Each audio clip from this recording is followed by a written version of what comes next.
What's up, everyone? It's Fuzzy. Welcome back to yet another MLB Recap. Ohtani, he was supposed to be a Blue Jay in the offseason according to some fake flight logs, but yeah, he for sure took flight in Toronto, all right. Bryce Harper's extra dad strength came in huge yesterday, and I guess it's now rubbing off on his teammates because everyone was going yard. Ellie de la Cruz, he stole home because of course he did. Rendon, he gave us a brutal update on his hamstring issue, and the play of the year happened down in Comerica. Stay tuned for that. You don't want to miss it. All of that and more in today's MLB Recap. We post these every single day. We have not missed one this year, so do me a favor, join the team, hit that subscribe button. And if you like daily fantasy sports, be sure to download Underdog Fantasy. My code Fuzzy will get new users a $100 deposit match, so don't miss out. Before we show the highlights, I do want to talk about the fact that Jackson Holliday, he was just sent back down to AAA. He started his big league career going 2 for 34 with 18 strikeouts, and in my little fuzzy opinion, I feel like this is actually going to be a big help for him. He got a taste at the big leagues. Trout, Judge, they were both terrible in their first time being called up, and his teammate Colton Cowser, the same thing happened. He hit 115 with a near 30% strikeout rate last year. He's been a superstar this year, so there's plenty of time, and again, it's probably for the best. Shea Langoliers? Nah, this was Shea Bangoliers. He straight up might hit 30 home runs while hitting 180. Like, only catchers and Joey Gallo can get away with that, maybe a Schwarber and a Max Muncy. It's not easy to do that off of Corbin Burns, but he did it. O'Hearn, he got that run right back for the Orioles. He singled back up the middle, so the game is tied.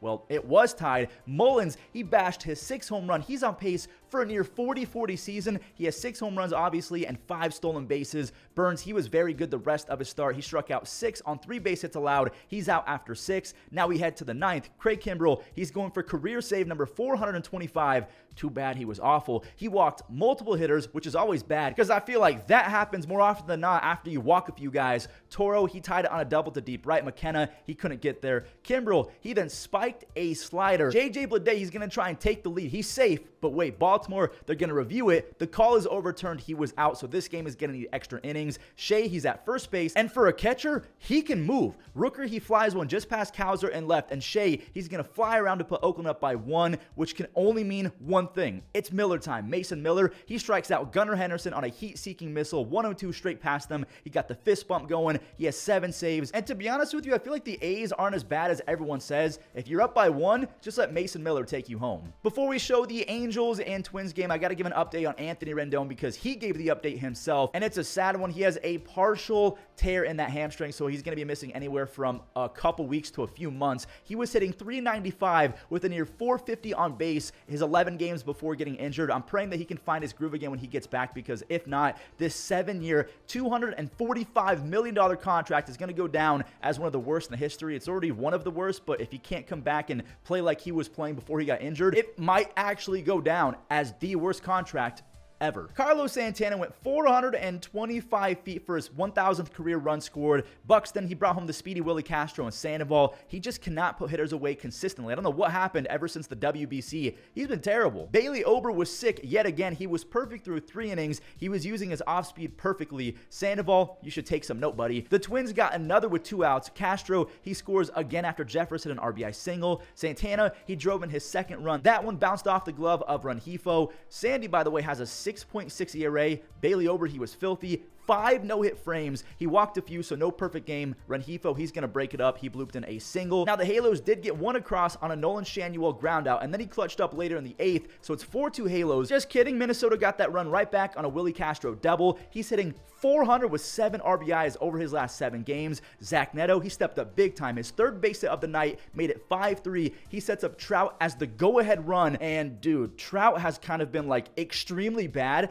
in the clutch this year. With runners in scoring position, he's now 2 for 22. That is a paltry .091 batting average, but for his career, he's hitting .305 with a sick 1048 OPS. He's due. He's going to get better. Defense and pitching were the theme of this Padres and Giants game. This was a fun one. Edward Olivares, he made a nice little leaping grab for Quinn Priester in right field. Jung-Hoo Lee, he had to turn on the Jets to track this baseball down. He robs Andrew McCutchen. Kyle Harrison, the young lefty for the Giants, he didn't need much help outside of that. He basically handled it himself. He goes 6 shutout with 7 strikeouts, and this kid, Quinn Priester, he used to give me fits on MLB The Show. He went 6 shutout as well. He struck out half a dozen. Both guys probably just threw their best starts of their young careers. So it's 0-0 in the 7th. Pittsburgh, they loaded the bases up. Brian Reynolds, he swung at a ball at his cleats or knees. It hit his knee or something, and it counts as a strikeout. kind of embarrassing. Aroldis, he got into a jam as well, but Brian Hayes, he made a slick play to end the 8th, and there's no way. Reynolds, he's given another opportunity, a golden opportunity, 2 times in one game with the bases loaded. He rolls over. Doval, he tossed it home. And then Patrick Bailey, he nabbed Ryan at first base for the double play. To the bottom of the 9th we go. The infield is shifted in after a pass ball. Runners on 2nd and 3rd for Patrick Bailey, and that's just mean. Bailey hits the walk-off tank in front of Joey Bart. He showed Joey Bart what he could have had if he didn't stink it up with the Giants. Bailey, he's now top 4% in exit velocity in the box and pop time as a catcher. He's sick. From the tweets I was seeing from Brewers and Yankees fans, this was the opposite of the game that we just saw. Milwaukee starter Colin Ray and Yankees starting pitcher Luis Gil, they were about to get lit up. I mean, there you go. Soto, he went yard. He's up to 7 home runs already. Verdugo, he launched his 3rd of the season. And Milwaukee, they tied it on a home run of their own. Joey Ortiz smoked that thing. That's his first big league home run. And I told you, both starters, they were out there trying out for the batting practice coach position. Blake Perkins got a BP fastball, not really BP because it was still 96 miles an hour, but Perkins, he's kind of nice. He's got 3 home runs and 3 outs above average, and he's top 90th percentile in speed, so he's got some skills. And you remember when Trent Grisham used to be on the Brewers? Feels like ages ago, but Trent, he took us back. He hit his first as a Yankee. That's his first hit altogether as a Yankee. That is a monster go-ahead 3-run home run. Good to get the monkey off your back. Ortiz, he didn't get all of this one, but it works. Boone, he left out Luis Gil way too long. Gary, he's going to score on the sac fly. This game is going to need extras. Stanton was deployed as a pinch hitter, and he's been pretty bad in that role, but he reverses the curse, at least for once. He doubles to show that he can pinch hit. He rips a go-ahead 2-bagger. Michael Tonkin, I mean, I don't know why he's on the Yankees because he's been awful for every team he's been on this year. He's been on like 3 or 4 different teams this year. Trevino missed it. The runner gets the 3rd, but I feel like he's going to score anyways after Willie. He ties it at 6 on a base hit up the middle. New York, they were held scoreless in the top half of the 11th, so the rookie Joey Ortiz, he's going to get his chance, and that's the ball game. He was struggling a lot to begin the year, so he shaved, and I think you might be seeing a clean-shaven Joey Ortiz for the next few weeks. Do you guys remember the flight of Shohei? Over the offseason, it was reported that Ohtani was on a flight to Toronto. He was going to become their future ace, the full-time DH, and maybe even the prime minister for all we know, but instead, we got Robert Herjavec from Shark Tank walking out of that plane.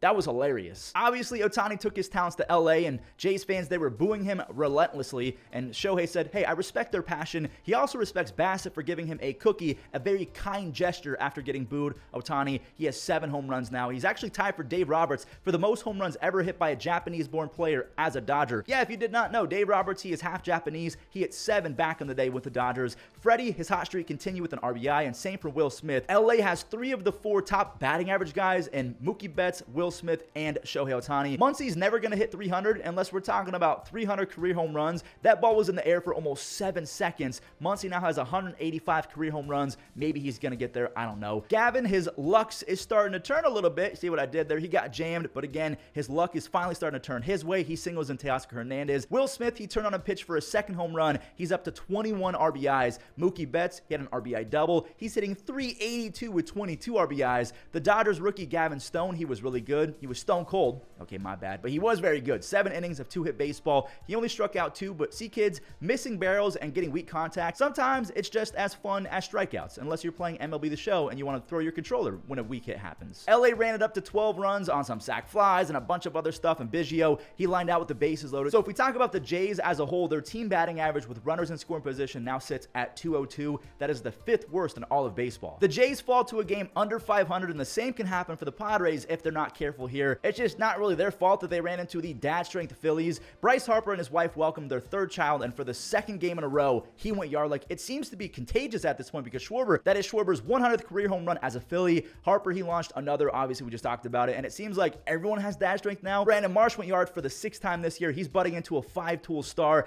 Castellanos, he's finally on the board. That's his first home run of the year. They go back-to-back. Aaron Nola, he was out there tossing knuckle curves and then fastballs and then changeups. You name it, he was throwing it. He struck out the side in the 5th. And remember how I said that Marsh is turning into a 5-tool guy? Well, he's hitting over 290. He has 6 home runs. He has nice speed, a great arm, and he's got the leather as well. He robbed Jake Cronenworth of a home run. JT Realmuto got a lefty matchup, and he took advantage. That is a 2-run laser beam for his 4th of the year. Nola, he's still out there in the 7th, and Graham Pauley said, I'm cool with that. He pummeled a long home run, a 2-run home run to center, but Nola, he wasn't really phased. He and Zach Wheeler, they want to go 8+ innings every single time. He strikes out Cronenworth to start the 8th. Then he gets Machado Machado, he's got double-digit strikeouts now. Profar, he lines out, so 8 innings in the books for Aaron Nola. Philly, they get the W 9-3. They're cruising at 17-10, while the Padres, they fall to 14-15. Philly is going to put on their Guardians hats because they need the Braves to start losing. Atlanta, they're looking for their 4th W in a row, and it started off exactly like we all predicted. Steven Kwan went perfect for a leadoff moonshot off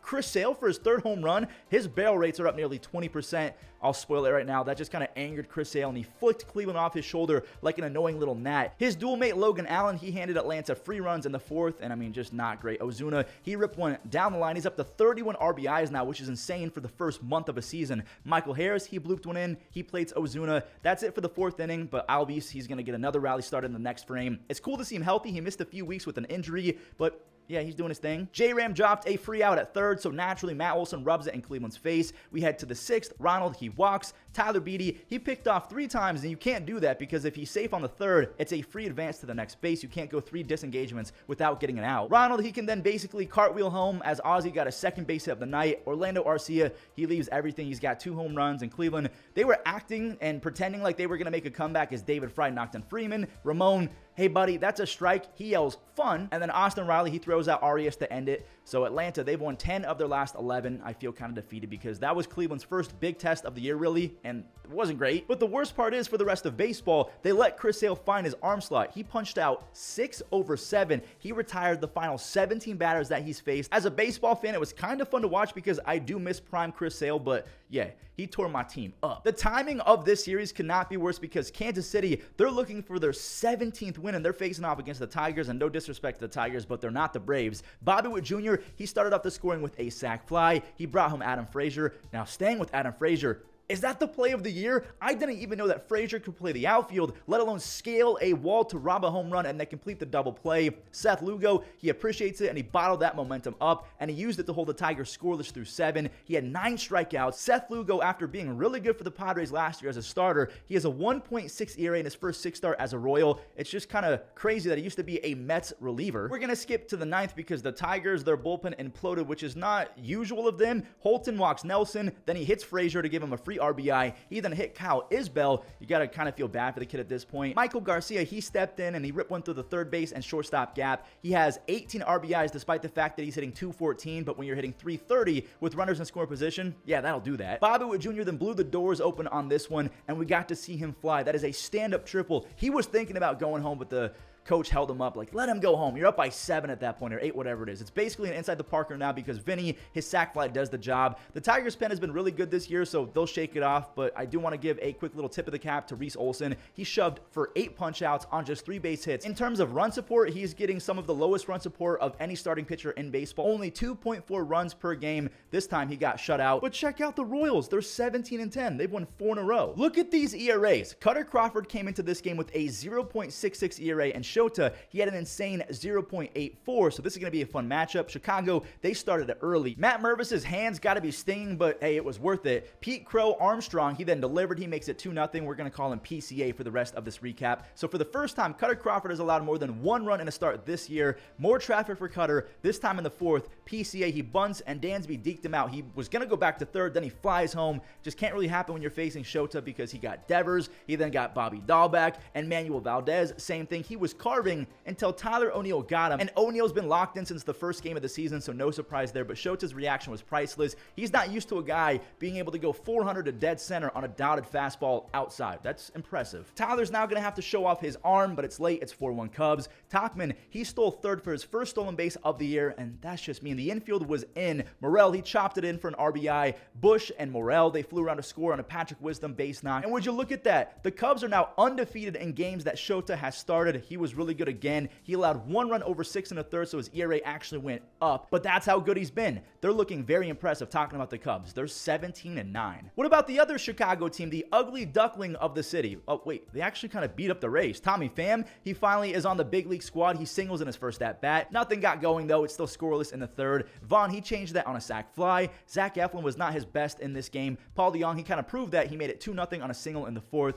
Flexen, he was very good through 5, but he walked 2 in the 6th, so Dominic Dominic Leone, he's going to try and bail him out. And to everyone's surprise, he actually did. He got 3 outs in a row. And then his catcher, the machete Martin Maldonado, he rewarded him. He snaps an 0 for 28 streak with a huge 3-run home run. It's wild that he still has a job because even his defense has slipped this year, but that's a cool moment for him. Tampa Bay, they scored a few, but Eloy said, "Gimme." I love watching him swing the bat because he's got such compact and quick swing to the ball. That's his third. In Chicago, they kept it moving. They loaded the bases in the 8th after Pham grabbed a second base hit, and Ortega, he barely missed a grand slam. You got to eat your Wheaties. That sac fly was the final run for either team. Just kidding. Curtis Mead, he rakes, but there it is. That's the final out. The 7-game losing streak for the Sox has been snapped. They're 4-22. I don't really have a transition for this next game. Let me think. Tommy Pham's former teammates, the Cardinals and the Mets, something like that. Just like Tommy Pham, JD Martinez, he's finally in the lineup. He was in the minors for a few weeks, building up that kind of timing. Jose Budo, he was sloppy, to say the least. He hit Arenado, then he walked Goldie, and free bases will do that. Like, you are destined to give up 3-run taters when you're trying to overcompensate and start aiming as opposed to pitching. Burleson, him and his teammates were having a lot of fun because that was a fun swing. Nothing came of this, but JD Martinez, he singled in his first at-bat, just like Tommy Pham. Wilson Contreras, he doesn't care for singles. He tattooed a pitch nearly 450 feet. Like, him and his brother must have been injected with super serum because they delete baseballs when they hit them. He has 34 doubles, 24 home runs, and a 131 OPS plus over his last 146 games. And if you're not watching, check out this play. Michael Ciani, he's been insane this year defensively. 3 outs above average already because he's got a rocket arm and he's got a lot of range with the 86th percentile sprint speed. He's fast. Tomas Nido, he ruins Miles Michaelis' shutout, and JD, he's going to add to it. He doubled right after Lindor doubled, so it's now a 4-2 ball game. DJ Stewart, he's in as a pinch hitter for Bader, and Ryan Helsley with the 102 down the middle. He said, "My best versus your best." He and Mason Miller, they have the most pitches at 101 plus miles an hour. He's really, really, really good. I feel like he's about to make another All-Star team, which could be his 2nd or 3rd, something like that. He's impressive. Every single run in this Diamondbacks and Mariners game was scored via the long ball. And I don't know what's gotten into Josh Rojas, but he can knock it out this year. The former D-back turned on the first pitch that he saw. He's hyped in the dugout. Former Mariner, Eugenio Suarez, he got a standing ovation, but the umpire ruined the moment on a ball that was like 2 inches off the plate. Mitch Garver, he snuck one just inside the foul pole. It's now 2-0 Mariners. Corbin Carroll, he's from Seattle, and it's not been fun for him lately. Maybe he needs a home-cooked meal or something from his mom because he's up to 12 strikeouts in his last 26 at-bats. Emerson Hancock, he got in trouble in the 4th. Lourdes, he grounded into the 3rd double play of the evening for the Diamondbacks, and Walker, he grounded out. The threat is over. Emerson only allowed 1 hit through 5. There's number 2, Kevin Newman. He blasted off for a 2nd home run. I wish that Jordan Lawler was playing instead of Kevin Newman, but whatever. We had a scary situation with Zach Gallen because he tossed a 93 fastball and then he came out the game. I thought it was his arm, but it's only a hamstring issue. That's much better news than needing Tommy John or something like that. Mitch, he's up with the bases loaded. He's happy he doesn't have to face Gallen, and he can't ever leave. He has to be a Mariner for the rest of his life. He has 4 home runs and 18 RBIs. For his career, he has a 125 OPS plus as a Mariner. The former Mariner is up, and Suarez, this could be a magical moment. Nope, the Diamondbacks, they fall to 12-15. They really got to get Corbin Carroll going because he's their firework. Nathan Eovaldi basically handed Spencer Steer a stolen base on a silver platter. His leg kick was sky high. He gave Jonah Heim a 0% chance of throwing him out, but Jonah still tried, which was not smart. Ellie, he broke home as soon as he saw it leave the hand. Ellie, he's credited with the steal of home. Jonah really wanted to try and get that 3rd out, but the 3rd out was like 4 steps away from him in Ellie. He was staring at Jonah Heim. He now has 16 stolen bases.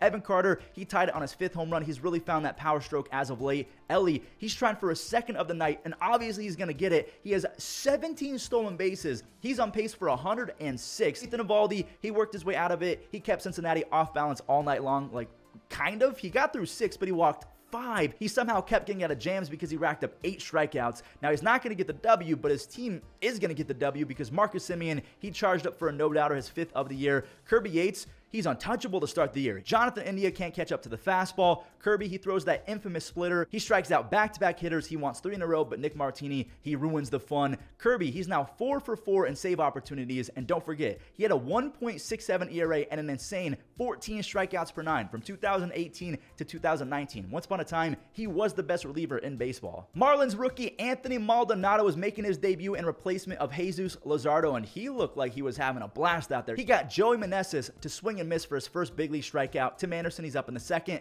Jesus Sanchez, he was put in motion, and I guess Jesus thought the ball dropped because that's a free double play for the Nationals. He was confused. Maldonado, he got through 3 shutout, and that's a perfect PFP as he covers first base to complete the Winker double play. For the second time in this video, we have a guy who was picked off 3 times, but he's safe after the third one. So again, the third disengagement, if you don't get him out, it's a free base. He gets to go to second. So this bloop single from Nick Fortes is going to bring home the game's first run. Miami, they were going for 2, but Gordon, he's thrown out at home. Luis Ariz, he turned a sick double play with TA7 to save multiple runs from scoring. One is still going to score, so now it's 1-1 after 6 innings. Joey Meneses, after striking out earlier in the first, he clutched up with the bases loaded. He knocks in 1, and then CJ Abrams, he's going to try and score from second. He channeled his inner El Mago. He did the swim move. He pulled back the left hand, then he reaches in with the right hand. Kyle Finnegan that wrapped up his 8th save in an easy 1-2-3 9th inning. Shout out to Kyle Finnegan because after allowing 3 runs on March 31st, he's basically been perfect. He's allowed 3 hits over 10 appearances. The Nationals, they're 11-14.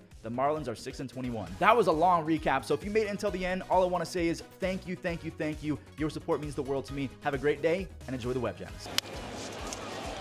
Oh, that's a nice play. Even Naga. Schmidt. As Goldschmidt lines one to center field. Good jump for Bader. Dives and makes the catch. 3-2. What a play. Past him, headed for left field. With Proving it. Diving stop made by Bohm. Scampers to his feet. Throws. Bailey in the air to left. And it's staying fair. On the ground right side. Terang ranging, turning, throwing, got him.